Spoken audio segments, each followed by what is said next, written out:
Welcome to USA Global TV and Radio, where our mission is to provide education, entertainment, hope, and inspiration. USA Global TV and Radio connects you with experts and audiences all around the world every single day to help you succeed in business and to live a richer life. Visit us at usaglobaltv.com to learn about career and life-changing training and mentoring programs like the Listening Mentor. Subscribe to our newsletter to stay informed about our special programs and offers. Discover how you can become a guest on one of our shows or a host or producer of a USA Global TV and Radio show of your very own. That's USA Global TV and Radio, where the doctor is always in.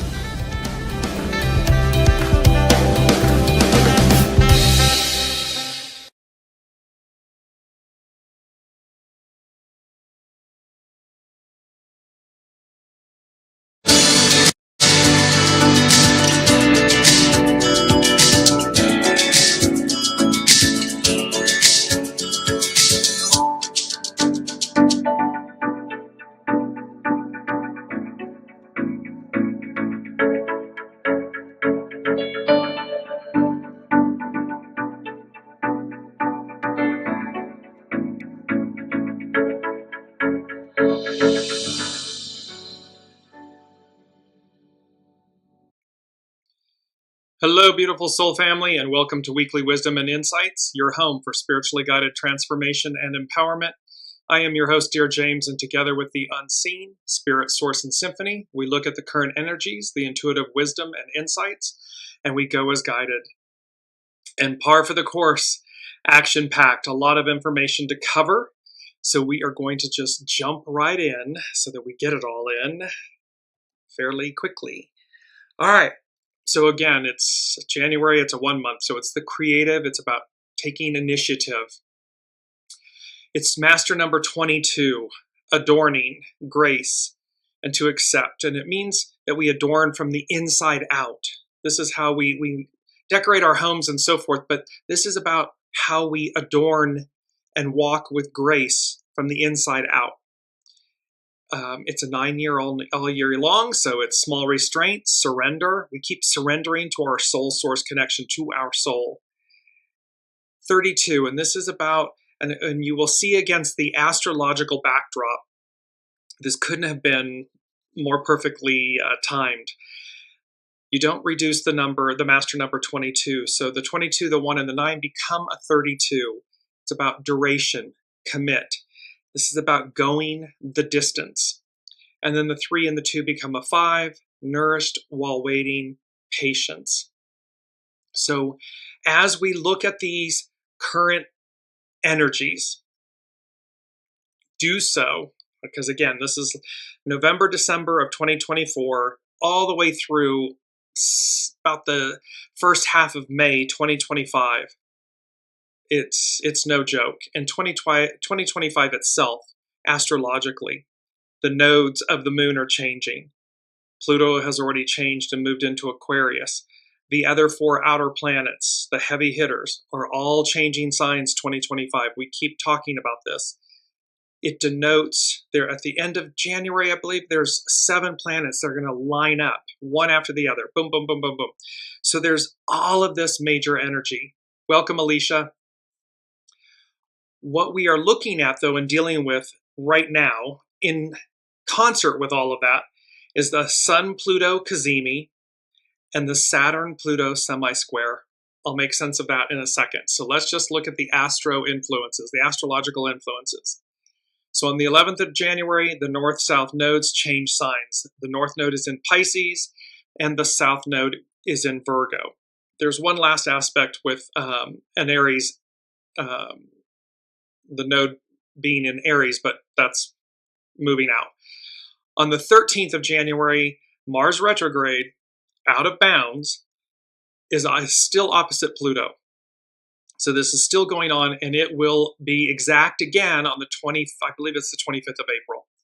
On the 19th of January, the sun entered Aquarius. Just yesterday, 1/21/25. The Sun and Pluto are conjunct. That's a CAZIMI in astrology. It's where, in essence, when a planet is in the home or in the arms of the sun, it purifies and burns away. It's like the Temperance card. It's the planet in the furnace that all the impurities and everything gets burned away. What's amazing about this is they're both at 1 degree Aquarius, 42 arc minutes. And I found that incredible because, of course, 1 denotes new beginnings. 42 is that number that goes all the way back to ancient Egypt about weighing your heart against your soul against, or your heart against the weight of a feather. And it's the first time in 248, give or take, years that there is a Sun-Pluto CAZIMI in Aquarius. And then coming up on Sunday is the Saturn-Pluto semi-square. It's in effect, but it'll be exact on Sunday. The astrological influences theme with all of this going on, I'm going to bring up the astrological chart for this Sun-Pluto CAZIMI that took place on the 21st of January. It's paper dragons. And where you see the lines, so we still have kind of that zigzag shape-shifting, all the right moves view in the center of the astrological chart. But when you look at the blue lines versus the red lines, and immediately what came intuitively was paper dragons. The blue lines representing paper dragons. In Japanese culture, origami, which is folded paper into shapes, dragons symbolize wisdom, balance, power, and good fortune. Dragons have been a prominent symbol in Japanese culture for centuries. Paper cranes in Japanese culture symbolize hope, healing, and good fortune. They are often given to people during difficult times. And then we have this aspect known as paper tigers. And the paper tiger, the term refers to something or someone that claims or appears to be powerful or threatening, but is actually ineffectual and unable to withstand challenge. So these energies are all about this paper dragon, paper cranes, where there is still something beneficial. There is light, and you'll see it's in our main theme. While we work with the energies of a paper tiger, something or someone that claims or appears to be powerful or threatening, but is actually ineffectual and unable to withstand challenge. It's the wizard in The Wizard of Oz. They pull back the curtain, and there's just this human pulling levers and screaming and fire and all this stuff, but it's completely false, fake. And so this takes us into our main theme. Our main theme is, through the darkness, there is light. There is an absolute dark night of the soul going on. It's happening certainly, in the US, the world. It applies to everyone, this dark night of the soul. We're drawing a line in the sand. You're being seen. You're being counted. What are you at your center? Where are you in all of this? And Alicia is mentioning unable to withstand challenge. Who does that bring to mind? Yes, there's many, again, worldwide, many influences. Because again, when people in power wield power in a demonstrative way, it demonstrates their weakness. If you have to yell and scream and holler and again, be so demonstrative in a negative way, it demonstrates your weakness, your fears, your insecurities, and how your shadow is controlling you. So bear that in mind for ourselves individually and collectively. Any people in positions of power, it can be a boss, it can be a supervisor, it can be a world leader. It can be the head of an institution, a government. When you wield power from a place of shadow, it identifies your weakness. You're weak. There's no other option on the table. Because when power is wielded properly, correctly, and it's one of our quotes, and this is, the finger of God touching Adam. With great power comes great responsibility. It's a quote by Voltaire. With great power comes great responsibility. We are all custodians of our individual souls and our collective souls. Do unto others as you would have done to you. And so with this great power, the divine has bestowed upon us divine power. How are we choosing to wield it? In our individual lives, our personal lives, in our communities, in our governments, our institutions, our businesses. And look, it's simple to see. When someone wields power with the greatest responsibility, the greatest care, that individual is raised up so high, and people are endeared to that person. They support and love that person. They follow that person. They want for that person. Because in return, that is what that person that's in a position of power is offering. They may be the one that's leading or in charge, but they do so with grace and responsibility and a conscientiousness for the whole, for the greater good. When it is wielded in the opposite, it's oppression, suppression, this false power, weakness. It only, that tips when the people, the Aquarian age, we the people, turn the tables. We, collectively, we hold that power.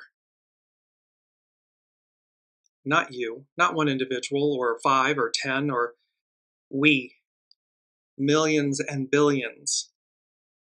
We need only recognize that, and we need only wield it in a responsible way. So this is playing in, here's our main theme again, through the darkness, there is light. And in the image, it's winter, there's a lantern that's aglow. And this in the star that's, again, that eternal star, that eastern star that's guiding us. And it immediately brought in the Hermit card. The Hermit card in the tarot is represented by the sign Virgo.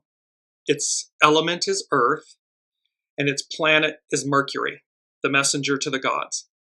So this is a message from the powers that be, from the all that is, the source, symphony, spirit.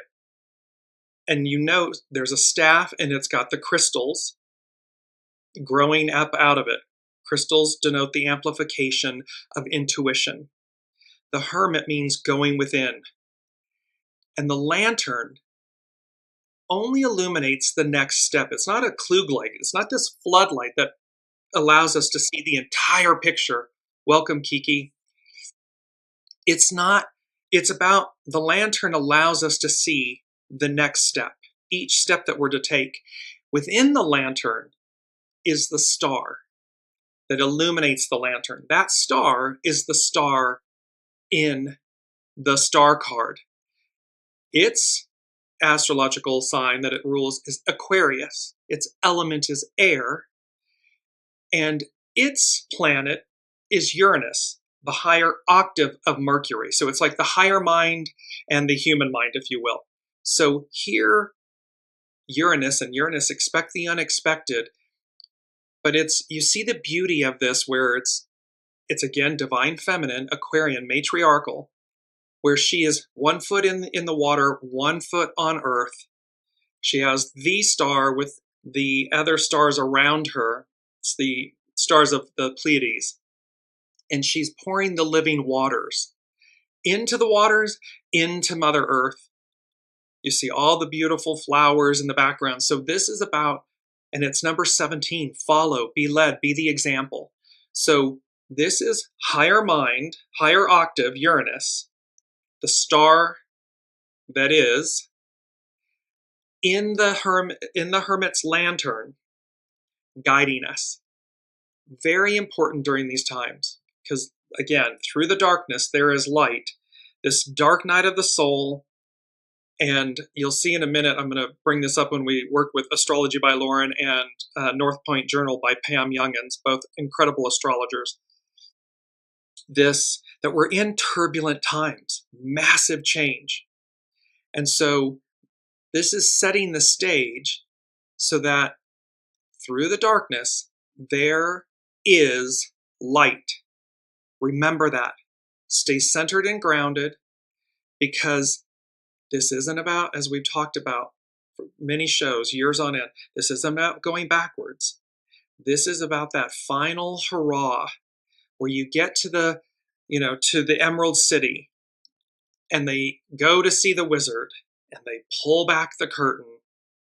Because of course, they're told all along in The Wizard of Oz, they're told, Dorothy and the Scarecrow and Tin Man and the Cowardly Lion are told, oh, you go to the wizard to get what you need.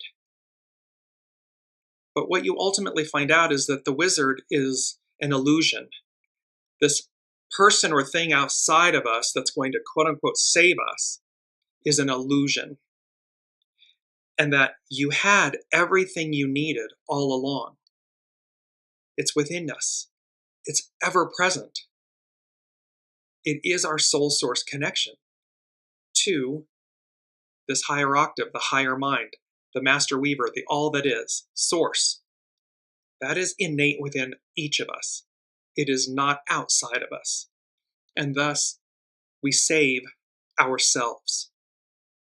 So now let's look, because the first thing, I'm going to start with the Sun-Pluto CAZIMI in this Saturn-Pluto semisquare. So we're going to go quickly first to Pam Youngans' North Point Journal.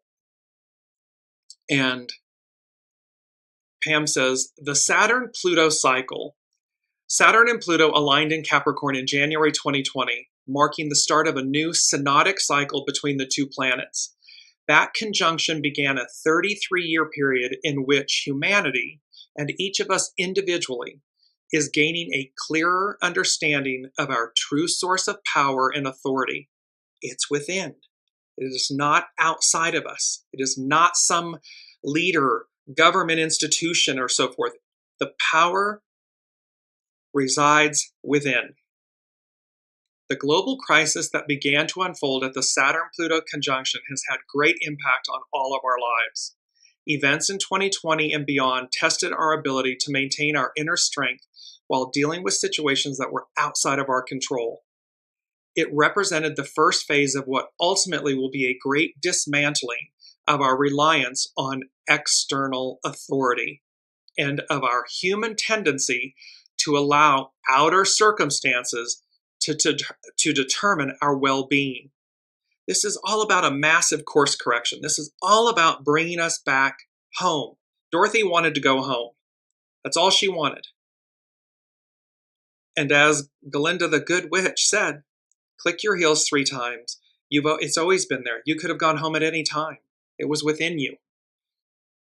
So where we have, in this Piscean patriarchal era, where we have looked at institutions and peoples and governments and so forth, again, to save us, where we've given our power away.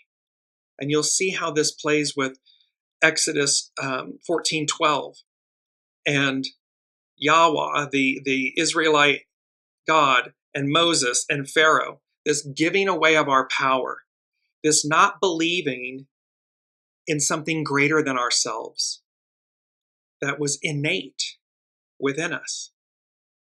This is what this is speaking to. Pam goes on to say, Saturn-Pluto semisquare. Since May 2024, Saturn's the great teacher, and Pluto, the god of the underworld, who's bringing all of this stuff from the underbelly, from the underworld, up into the light. Not to become it, but again, like the temperance, that Sun-Pluto CAZIMI, to transmute it, transcend it. It's not about becoming it, it's about transcending it. So here it is. Since May 2024, Saturn and Pluto have been dancing in and out of being semi-square. Squares are frictional aspects in astrology. So this semi-square, it's not a complete full square, separated by 45 degrees. This is the first significant hard aspect between the two planets since their 2020 alignment, and is thus challenging us to take the next step in reclaiming our innate sovereignty. This Saturn-Pluto semi-square is, again, not about beating us down and breaking us down to take the stuffing out of us and subjugate us. It's actually doing it so that we reclaim our innate sovereignty. I am. We the people. Any ways in which we stand down and hand over the reins of our lives to others are being challenged, especially if we give authority figures the ability to disempower us or else expect them to rescue us.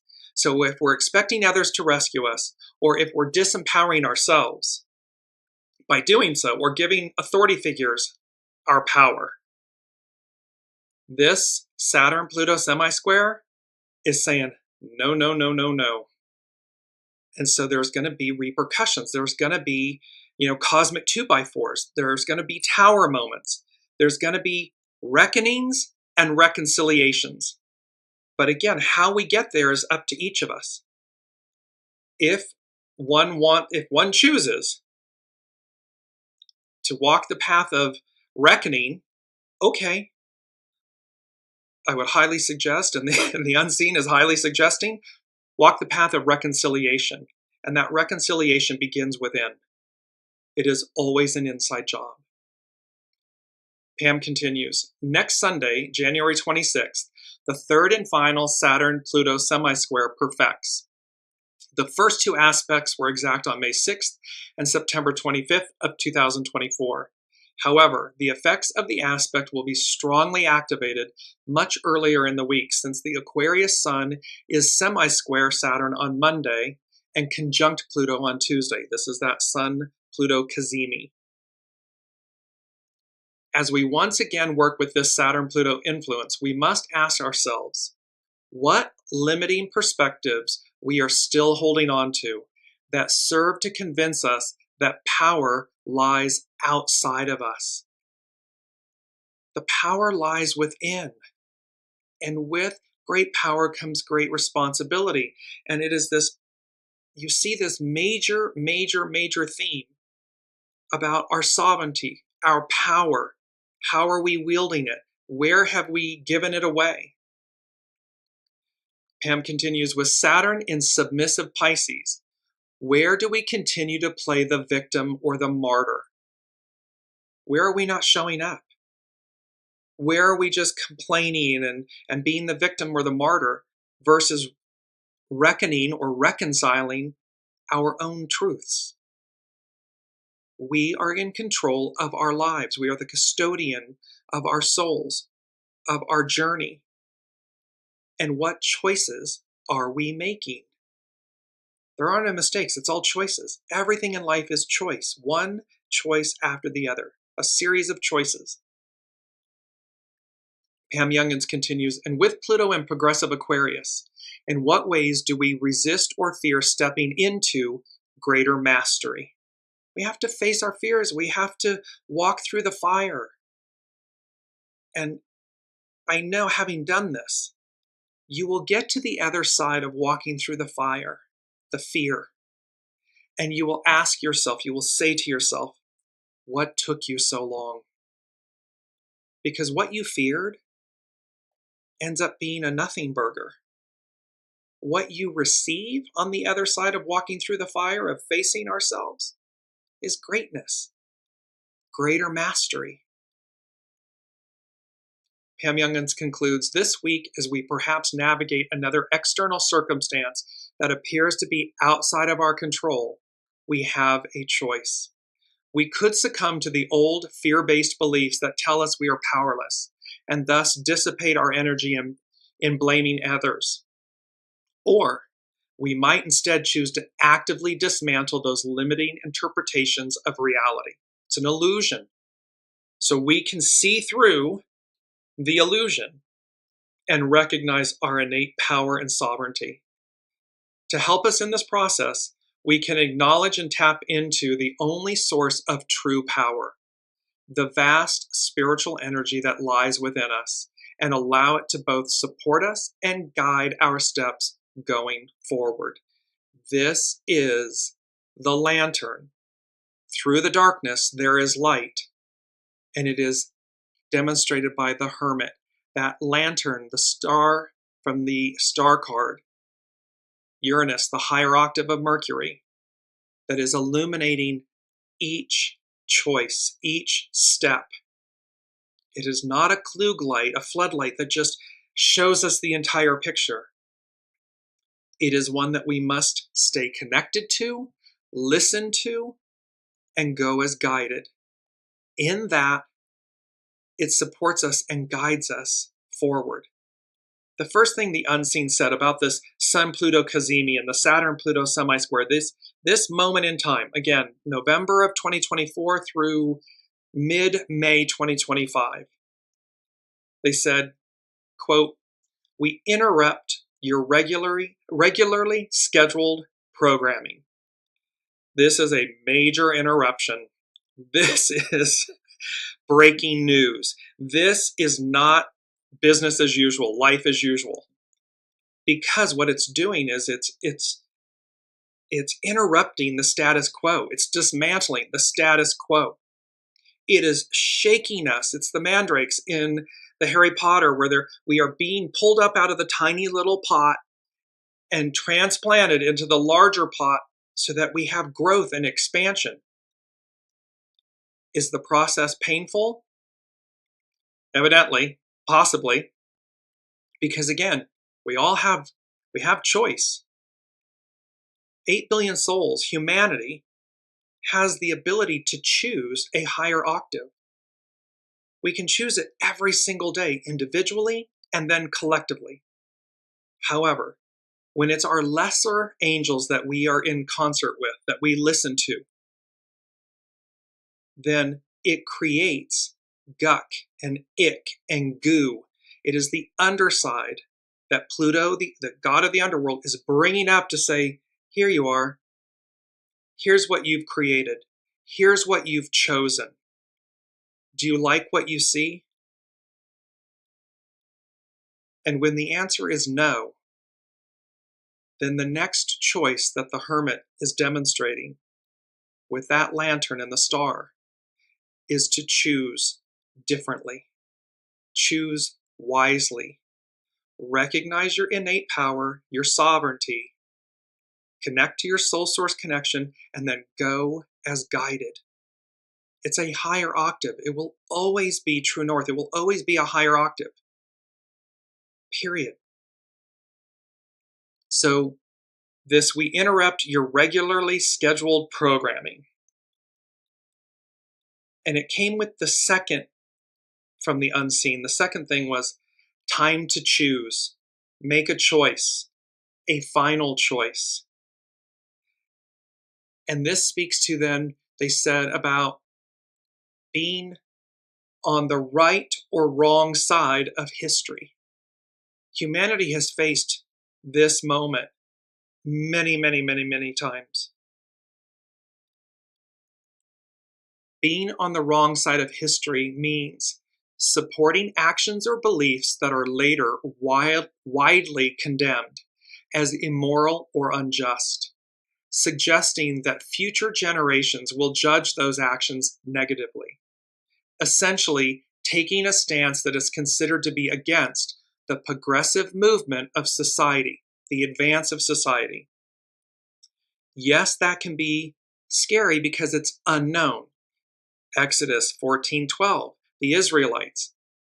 They know the beast, they don't know Yahweh, the God of the Israelites, that is leading them out of enslavement, leading them to freedom and advance, a progressive movement of society, and will be viewed So this essentially taking a stance, being on the wrong side of history is taking a stance that is considered to be against the progressive movement of society and will be viewed as wrong in the long run. It is always used in a negative way or connotation, implying that the person or group holding the stance is on the wrong side of historical issues. The phrase implies looking back on history and judging past actions based on current moral standards. So it's time to choose, make a choice, a final choice. Are you on the right side or the wrong side of history? Because again, ample evidence to look back and see the choices made by those that were on the wrong side of history. And history, peoples, the judgment is harsh.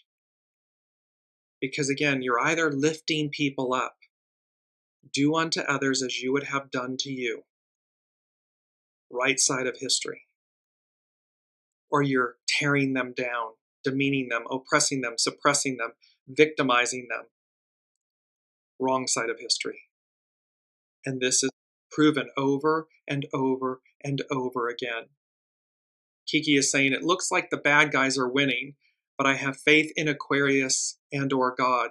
Yes, because see, it's an illusion. It looks one way, but nowhere in history, look back at it, recorded history, all the way back to the Sumerians, the Egyptians.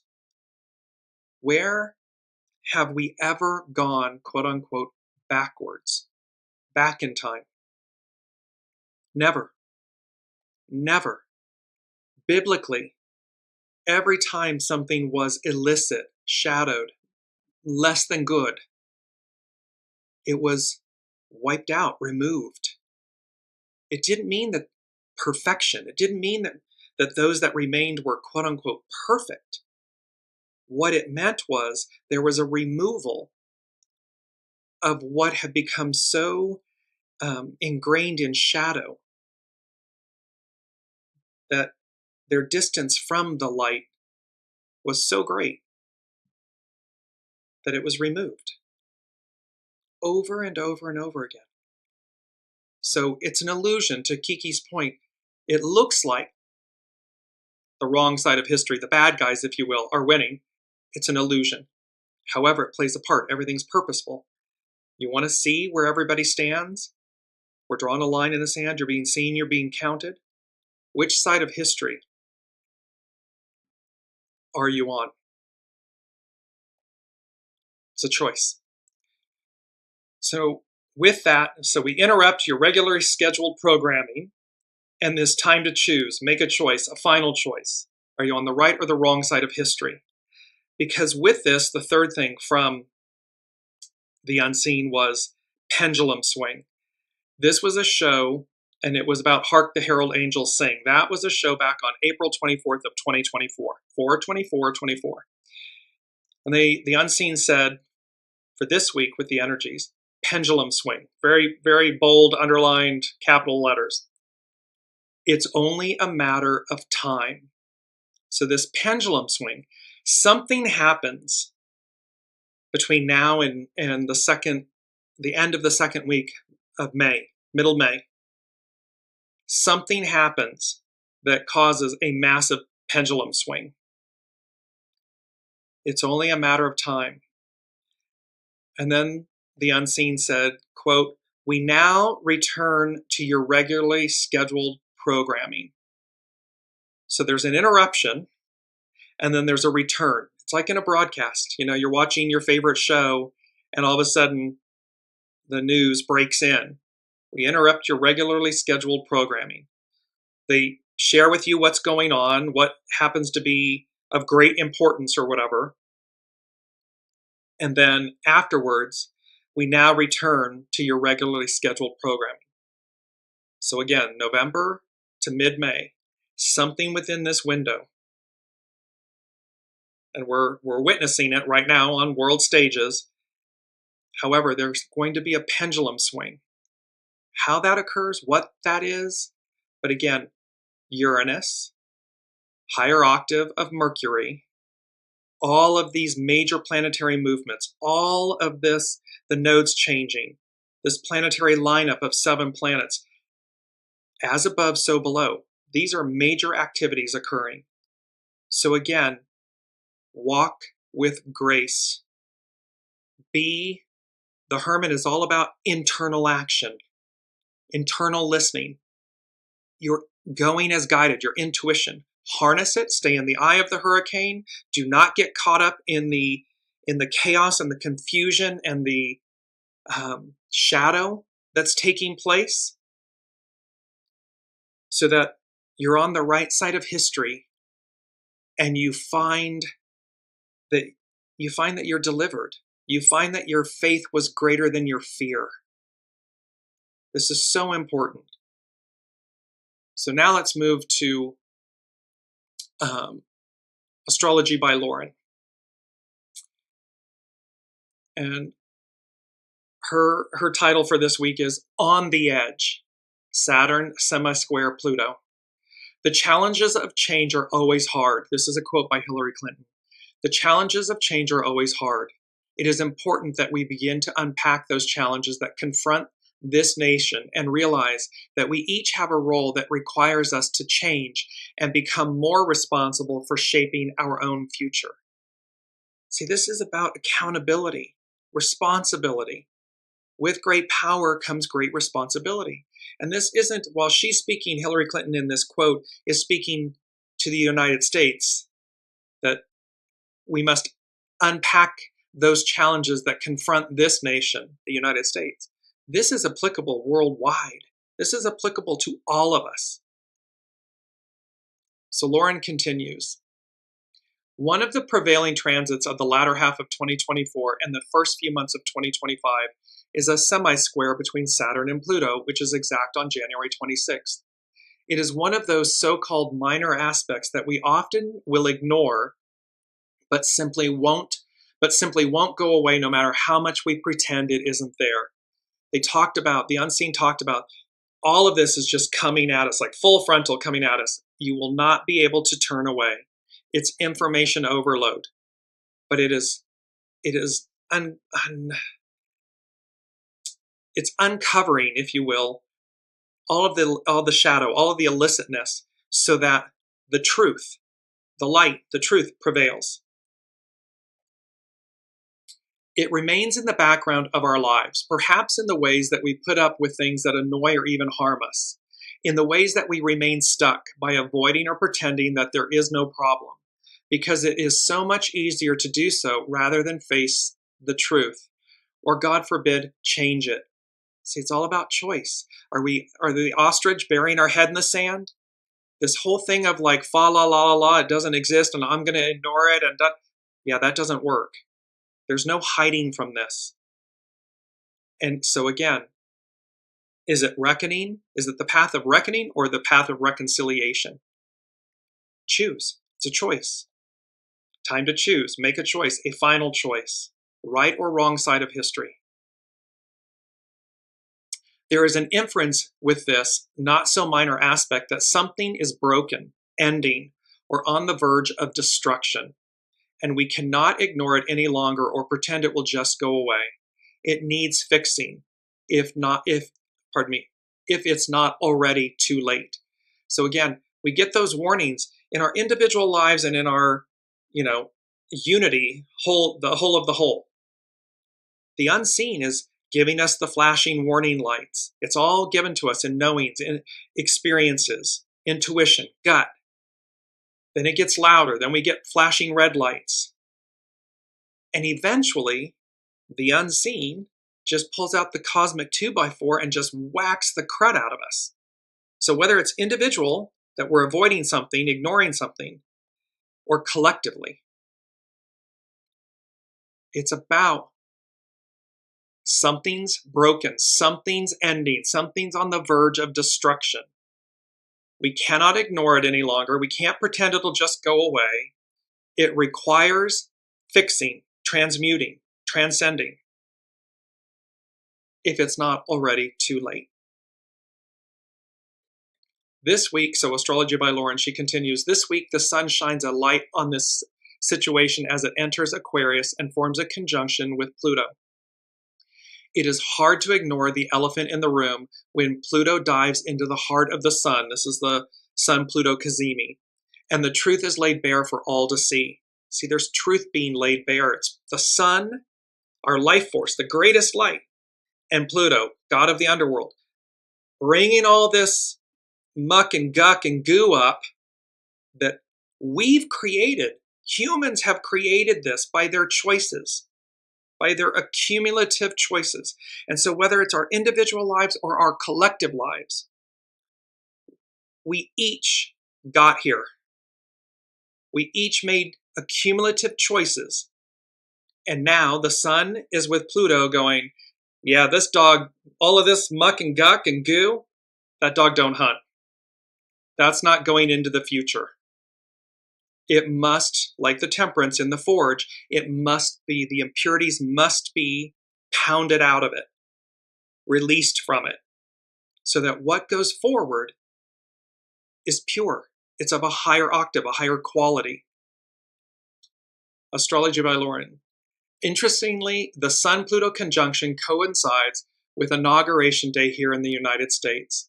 This is when a former president returns once again to lay his hand on the Bible, which did not take place, and take the oath of office, thereby becoming the 47th president of the United States. Kudos to astrologer Austin Coppock, who pointed out that the last time the Sun and Pluto were conjunct on Inauguration Day in the United States were during the two terms of James Madison in 1809 and 1813. History may repeat itself. It will always be different, but we can look back at history. Who was on the wrong side of history? When did something like this occur before? So that we have the wisdom of past choices, of history, so that we can, in the present moment, choose wisely, differently. Astrology by Lauren, she goes on. So this was 1809 and 1813. And as Inauguration Day took place in March back then, as opposed to January in present day, the Sun and Pluto were in Pisces, not Aquarius. This was the president, James Madison, that started a war with Canada, which subsequently led to an invasion of Washington, D.C. by the British and the burning of the White House.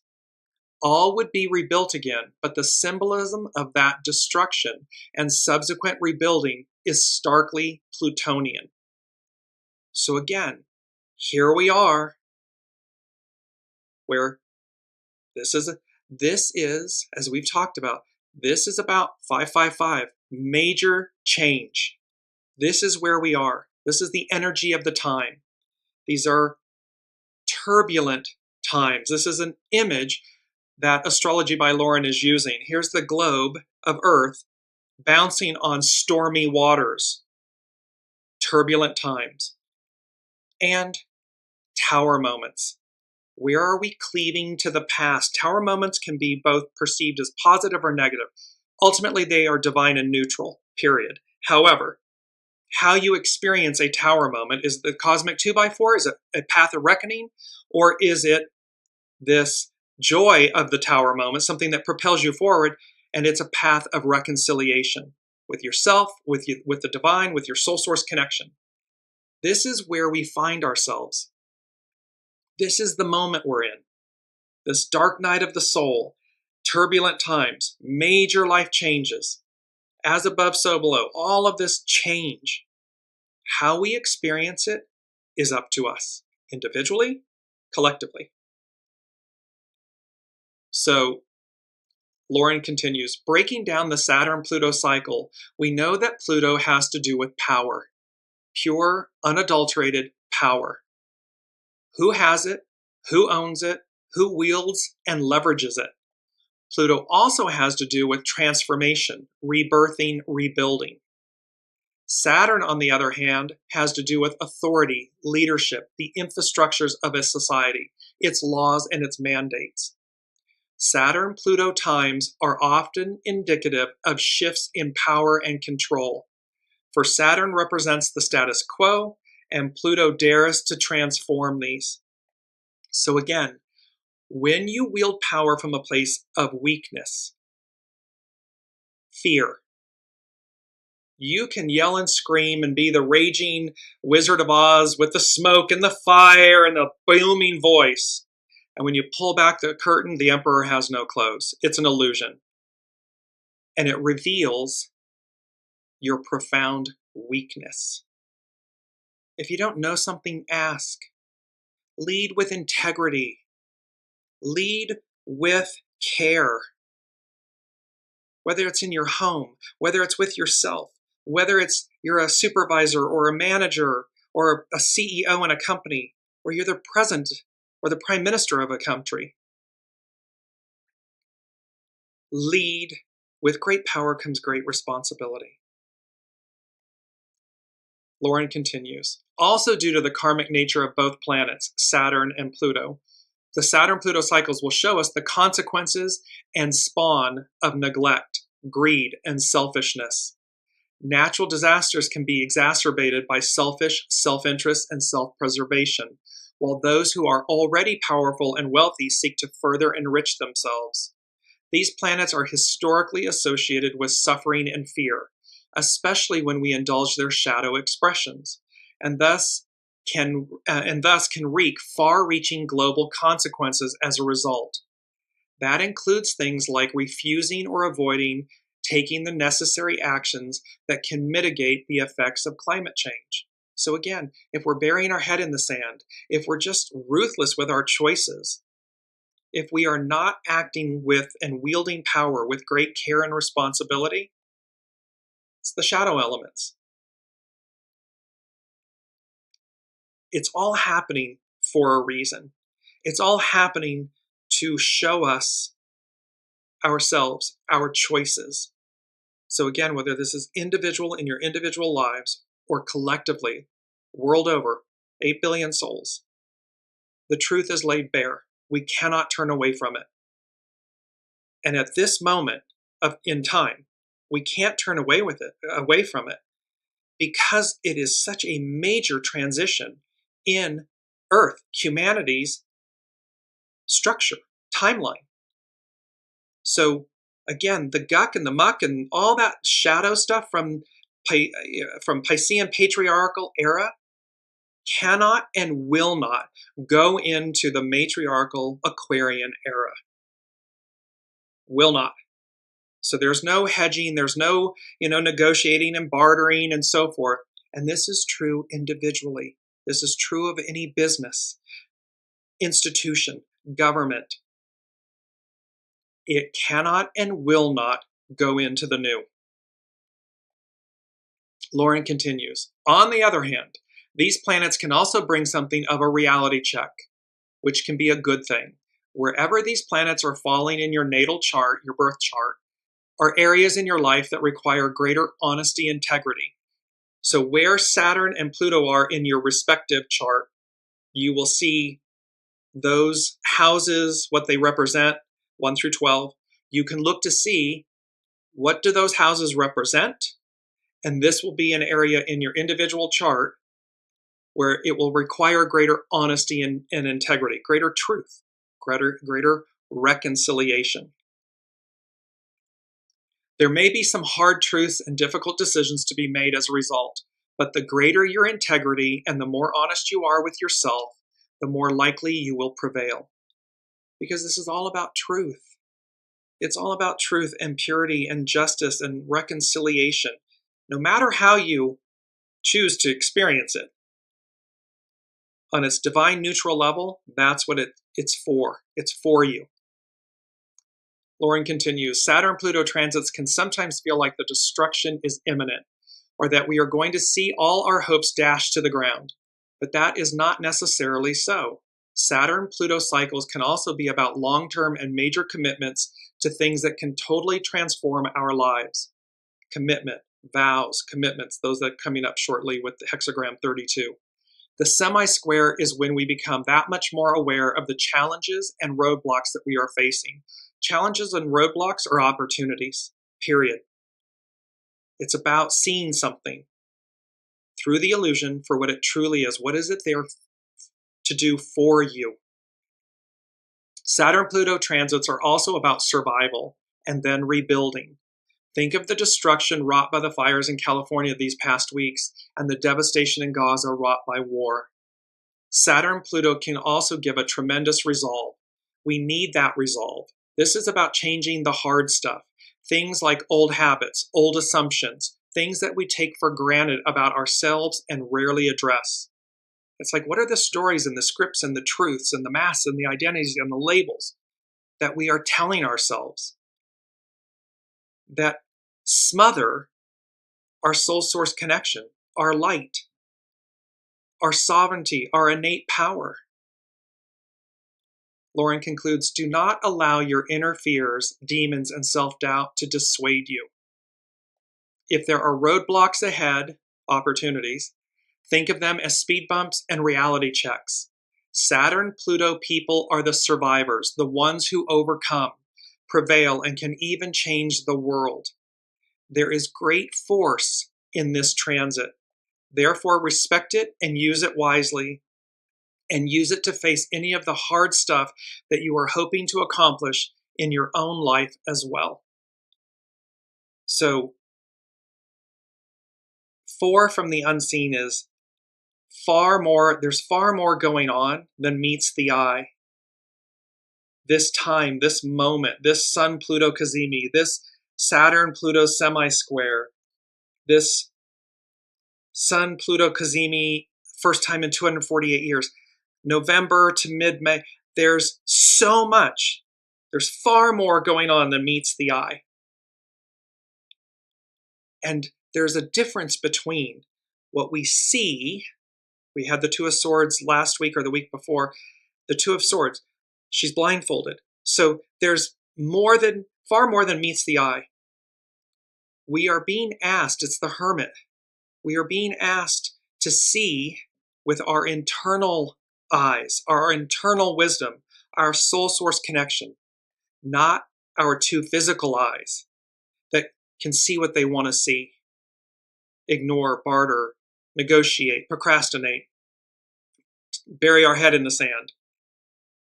There's far more going on here. It's number 4. It's foundational. This is foundational. So it's big. Welcome, Olivia. So, and this, as we come into hexagram 32, and this is with Carrie Hone at cafeosoul.com. Number 5 from the unseen. They said, going the distance, commit with an exclamation point. So again, this is playing the long game. This is playing chess, not checkers. This is strategic. It's number 5. It denotes change. So going the distance, commit. And this is where hexagram 32 is duration. Its action is commit. Its hidden influence is determination, breakthrough. So it's for us to be determined to get to the other side. Not to go backwards, but to get to the other side, to the world before us. The golden age, what came before us and what's before us. And its underlining cause, 42. There's that Sun-Pluto CAZIMI, 1 degree Aquarius, 42 arc minutes. Its underlining cause, hexagram 32, is 42. Increase, expand. This is about increasing us, expanding us, allowing us to experience an octave of self that we have yet to realize, yet to experience. And again, think back. Before black and white, there was no picture. So we go from no picture to black and white to color. And where we're going is technicolor, where everything's alive, everything's interacting and speaking. So it's about going the distance, commit. This also brings up, before I go into hexagram 32, it brings up what I spoke about earlier, which is Exodus 14:12. So Pharaoh pursues the Israelites. They, the Israelites, said to Moses, "Was it because there were no graves in Egypt that you brought us into the wilderness to die? What have you done to us by bringing us out of Egypt?" Did we not say to you in Egypt, quote, leave us alone so that we may serve the Egyptians? For it would have been better for us to serve the Egyptians than to die in the wilderness. But Moses told the people, do not be afraid. Stand firm, and you will see the Lord's salvation, which he will accomplish for you today. For the Egyptians you see today, you will never see again. There's this point about commitment to getting to the other side, a commitment to what lies before us. And just like in biblical times, in the Exodus, Yahweh, the Israelite God, parted the sea, brought water from rocks, manna from the air, caused many things biblically referenced to show authority and power. And because the people, the Israelites at the time, didn't see, there's no floodlight, there's no big Klug light showing.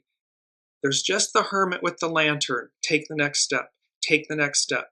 Keep taking the next step. Because they didn't know the whole picture, what they said to Moses and God was in essence, well, and flatly, we were better off enslaved with Pharaoh. Why did you do this to us? Well, it's no different today. Where are we in a Piscean patriarchal era? And these institutions and the way of life and beliefs and everything have become so corrupt that we no longer do right by. It's not our best angels, it's our least angels, our worst. It's our shadow that we operate from.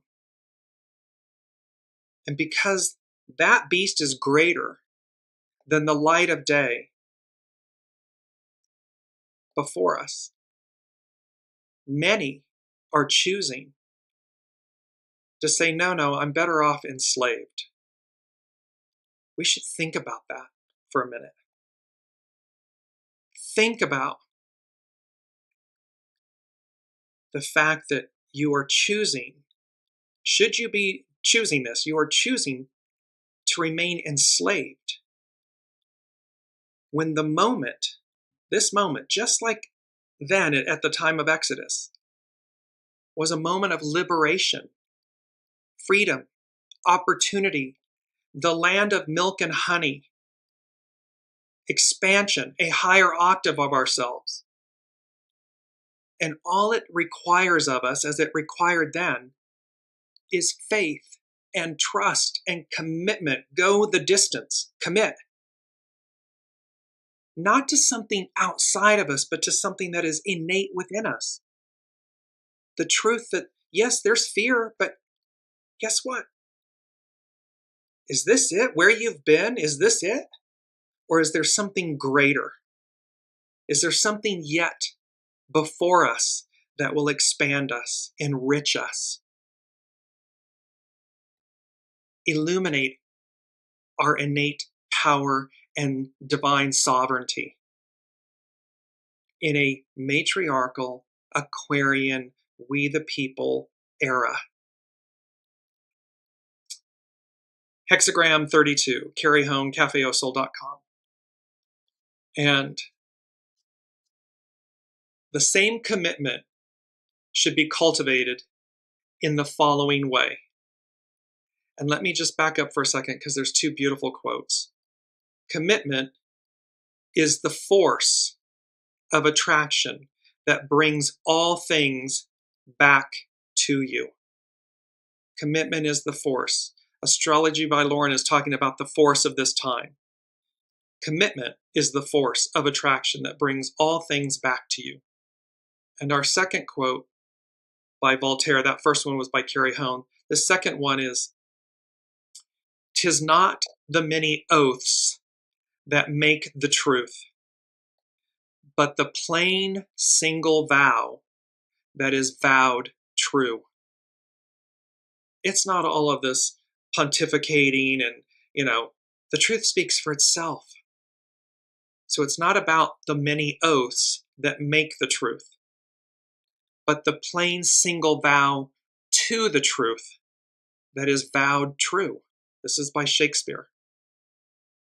So again, we have this opportunity, we have this ability before us to reclaim our innate sovereignty, our innate power, our innate divine connection.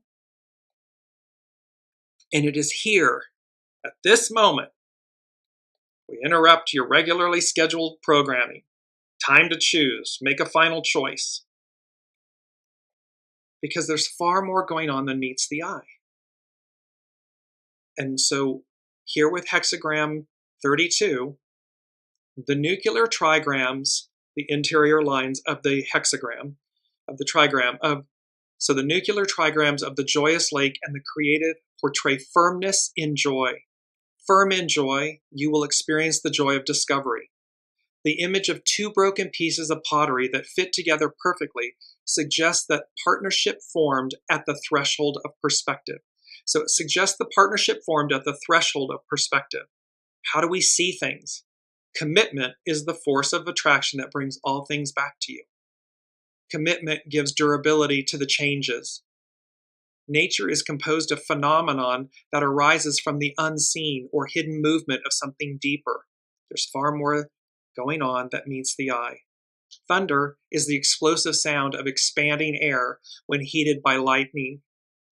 Wind is the movement of air when hot and cold pressure systems collide.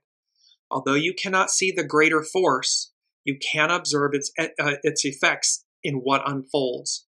This is how a commitment or trust in the way gives durability to that which is to come. It's a fait accompli. It's about moving forward. It is about where we are going, not where we've been. We harness the past to guide ourselves. It's like the rear view mirror in the car. We don't drive backwards. We harness the force, the power, the benefit of the rear view mirror, the side mirrors, to see what's behind us as we navigate, drive forward. Carrie Hone continues, benevolence is an unconditional appreciation for what is and keeps you open. Union brings two things together to make them one. Self, ego, mind, personality, soul, source, connection. So that it brings these two things together and it keeps you kind and benevolent and open. In this case, your inner perspective is joined with experience. Whether in relationship to each other or to events or to oneself, stand firm and do not change direction. Embodied in hang, which is, duration, so this committing. So embodied in duration is the idea that although things come to a conclusion, there remains a quality that is enduring. A torrential storm can pass through a landscape, but what is firm will not only remain, it will be strengthened. The master said, it furthers one to have somewhere to go. Through movement, you can test your unwavering commitment in the face of adversity. So this is it's a powerful, powerful time to commit to your higher octave, your greater angels, to peace. It's number 6 from the unseen. Peace.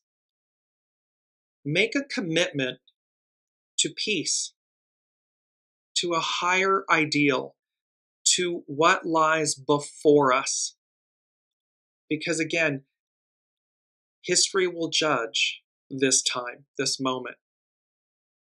It will judge us, and it will define whether we are and were on the right or wrong side of history. The journey may be painful. However, Source, the all that is, the unseen, Spirit, Source, and Symphony, angels, guides, they're with us. And they're literally calling us and drawing us forward. to a world of our creation, of our imagination. And the old, all that goo and guck and grime and illicitness and all that stuff, all that shadowy stuff, it's not going into the new. That's where we are. This is where we find ourselves. And let me just conclude. Our key word and key phrase is righteousness and righteous indignation. And righteousness, the quality of being morally right, true, or justifiable, acting in accord with divine or moral law, a feeling or way of life that is all about doing the right thing. Do the right thing. It's not hard. It requires commitment. It requires going the distance. It requires faith and trust. Because you'll know when you're being deceptive. You'll know when you're doing something less than that. And righteous indignation, anger that is primarily motivated by a perception of injustice or another profound moral lapse. A feeling of anger or shock that is motivated by a sense of injustice or moral wrong. Strong feelings of anger when one thinks a situation is not morally right or fair. This all has to do with, so righteousness and righteous indignation, it all has to do with, are you on the right or the wrong side of history? What are the choices you are making in your life? What are the choices we are making as a collective? A group, a business, an institution, a country, industry leaders? What are the choices, and are they morally right and fair? Are you doing the right thing? Do unto others as you would have done to you. It's simple. And it all culminates Exodus 14:12. We have the opportunity to receive greatness, the land of milk and honey, this expansion, this greater arc of ourselves. We need only choose it. Until next week, I will leave you there. Very powerful, very, for me, very powerful. I hope, let me know in the comments, I hope it was equally the same for you. And I hope we all choose our higher angels, our higher selves, and keep taking one step right after the other.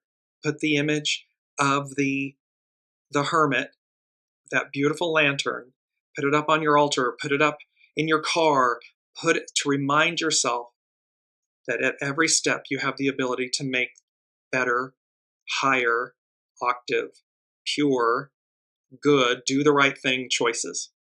Can't wait to see you all next week and see, because it will be the Chinese Lunar New Year, the year of the snake, and we will have snake medicine and so forth. So until then, be well, be kind, love you all, and we will see you next week.